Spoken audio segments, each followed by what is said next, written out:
Good morning.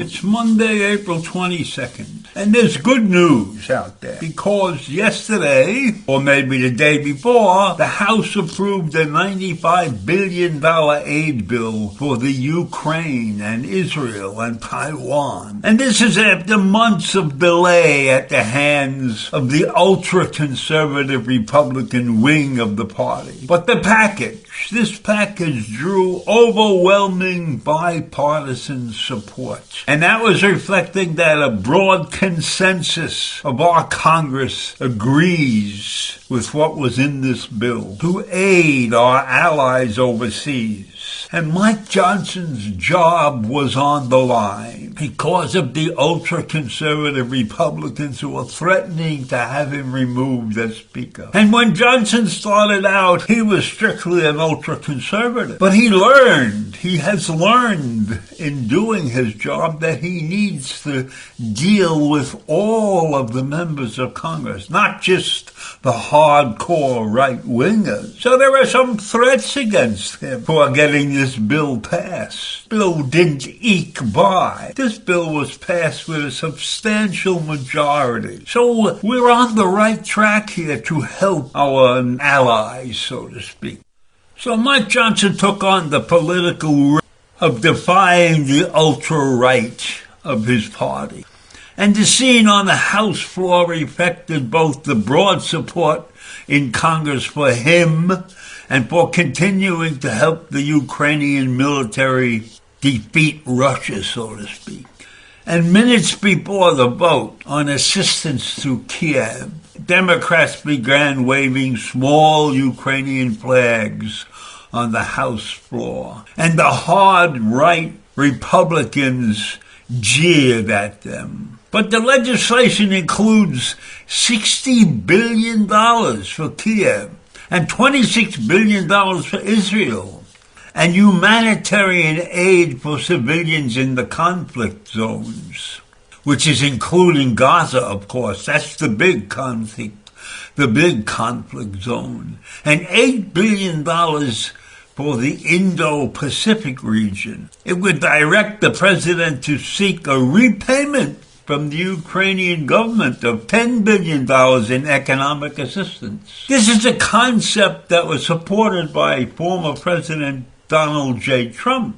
It's a loan, essentially. So we pretend that we were giving them a loan, and then after 2 years we can forgive that loan. This bill also contained a measure to help pave the way to selling off frozen Russian sovereign assets to help fund the Ukrainian war effort. And it also had a new round of sanctions on Iran. Now, this bill went through Congress, but now it has to go through the Senate. But that's expected to happen tomorrow. The Senate's expected to pass that legislation as early as tomorrow, and then it will go to Biden's desk, ending its so-called torture journey through Congress. And Biden, of course, will sign it. I have no doubts about that, And then there were many people who spoke up and said things like, our adversaries are working together to undermine the Western values that we hold sacred and to demean our democracy. We cannot be afraid at this moment, many said.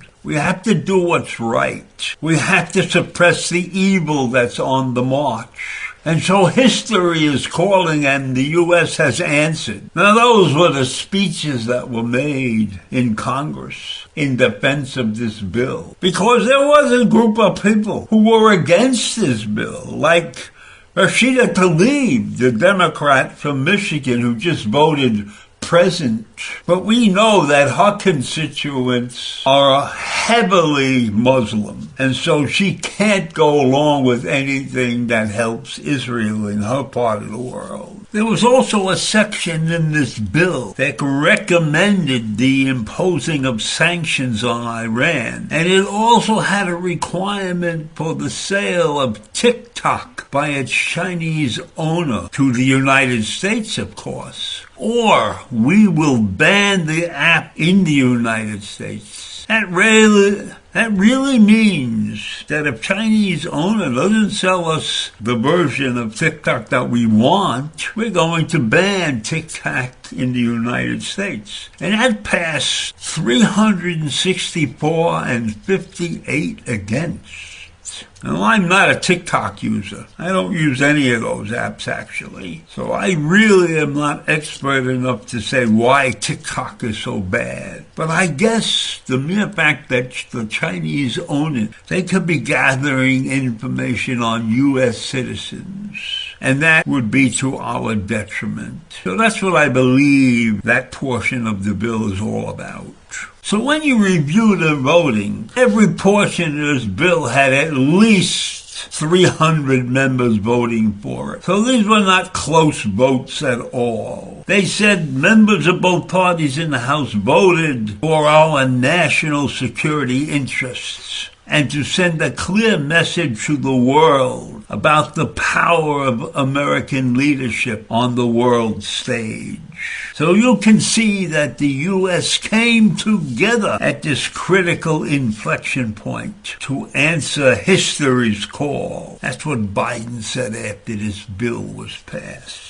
And President Zelensky of the Ukraine went online and posted something that contained this sentence: the vital U.S. aid bill passed today by the House will keep the war from expanding and save thousands and thousands of lives and help both our nations become stronger. And outside the Capitol building, there was a jubilant crowd waving Ukrainian flags and chanting, "Thank you, USA," as the lawmakers left Congress after doing their job. Even though, in my mind, it took them way too long to get this job done. But I have to commend them for getting it done well and for producing a bill that will, in my mind, save many lives and keep a lot of pressure on those who feel that the United States may be a faltering nation. This bill proves that we're on the right side and that we're strong and that we're willing